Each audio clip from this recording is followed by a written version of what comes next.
Hello மக்களே, 10 நாளைக்கு 10 lunch box recipe சீரீஸில் இன்றைக்கி டே 3. குழந்தைங்களுக்கு தனியாக வெஜிடபிள் செஞ்சு கொடுத்தா சாப்பிட மாட்டேங்கிறாங்களா? அப்போ இந்த ரெசிபி ஒரு டைம் ட்ரை பண்ணி பாருங்கள். சோயாவை ஒரு 10 நிமிஷம் சுடு தண்ணியில் ஊற வச்சுக்கலாம். உங்களுக்கு என்ன வெஜிடபிள்ஸ் வேணுமோ நீங்கள் எடுத்துக்கோங்க. நான் இன்றைக்கி கேரட், பீன்ஸ், முட்டைக்கோஸ் எடுத்து வச்சுருக்கேன்.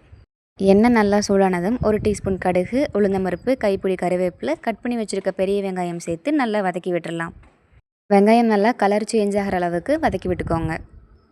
நம்ம கட் பண்ணி வச்சுருக்க வெஜிடபிள்ஸை ஒவ்வொன்றா ஆட் பண்ணிக்கலாம். உங்களுக்கு என்ன காய் வேணுனாலும் நீங்கள் ஆட் பண்ணிக்கலாம். தண்ணி காயாக இருந்தால் மட்டும் அதை கடைசியாக ஆட் பண்ணிக்கோங்க. வெஜிடபிள்ஸே சாப்பிட பிடிக்காதுன்னு சொல்கிறவங்க இந்த ரெசிப்பியை வாரத்தில் 2 டைமாவது செஞ்சு சாப்பிடுங்க. இது ஹெல்த்தியாகவும் இருக்கும், அதே டைம் டேஸ்டியாகவும் இருக்கும். இப்போ இந்த வெஜிடபிள்ஸ் எல்லாத்தையும் ஒன்றா சேர்த்து நல்லா மிக்ஸ் பண்ணி விட்டுடலாம். இந்தளவுக்கு நல்லா மிக்ஸ் பண்ணி விட்டதும் அது சீக்கிரமாக வதங்குறதுக்காக தேவையான அளவு உப்பு சேர்த்துக்கலாம். இப்போது காரத்துக்காக 1 டீஸ்பூன் வரமிளகாய் தூள் ஆட் பண்ணிக்கலாம். இதில் நம்ம வேறு எந்த மசாலாவும் சேர்க்க போகிறதில்ல. உங்களுக்கு காரத்துக்கு தேவையான அளவு வரமிளகாய்த்தூள் இல்லைன்னா நீங்கள் பச்சை மிளகா கூட நீங்கள் சேர்த்துக்கலாம். இந்த அளவுக்கு காய் நல்லா வெந்ததும் 2 டீஸ்பூன் சோயா சாஸ் ஆட் பண்ணிக்கோங்க.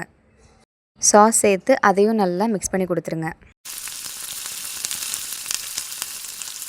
ஊற வச்ச சோயாவை தண்ணியெல்லாம் வடிச்சிட்டு இதில் சேர்த்துடலாம். சோயாவையும் மசாலாவையும் ஒரு 2 மினிட்ஸ் நல்லா மிக்ஸ் பண்ணி விடுங்க. இந்த ஸ்டேஜில் நம்ம வேக வச்ச சாதத்தை இது கூட சேர்த்து நல்லா மிக்ஸ் பண்ணி விட்டிங்கன்னா நம்மளோட டேஸ்டியான ஹெல்த்தியான சோயா ஃப்ரைட் ரைஸ் ரெடி. இந்த சோயா ரைஸை நீங்களும் மறக்காமல் ட்ரை பண்ணி பாருங்கள். வெஜிடபிள்ஸ் சாப்பிடாத உங்கள் ஃப்ரெண்டுக்கு இதை மறக்காமல் ஷேர் பண்ணி விடுங்க. பிடிச்சிருந்தா லைக் பண்ணுங்கள், எப்படி இருக்குன்னு சொல்லி கமெண்ட் பண்ணுங்கள். நம்ம சேனலில் நிறைய பேர் சப்ஸ்கிரைப் பண்ணாமல் பார்த்துட்ருக்கீங்க. மறக்காமல் சப்ஸ்கிரைப் பண்ணிக்கோங்க. அப்போ தான் நான் போடுற இந்த மாதிரி ஈஸியான ரெசிபி வீடியோஸ்லாம் நீங்கள் மிஸ் பண்ணாமல் பார்க்க முடியும்.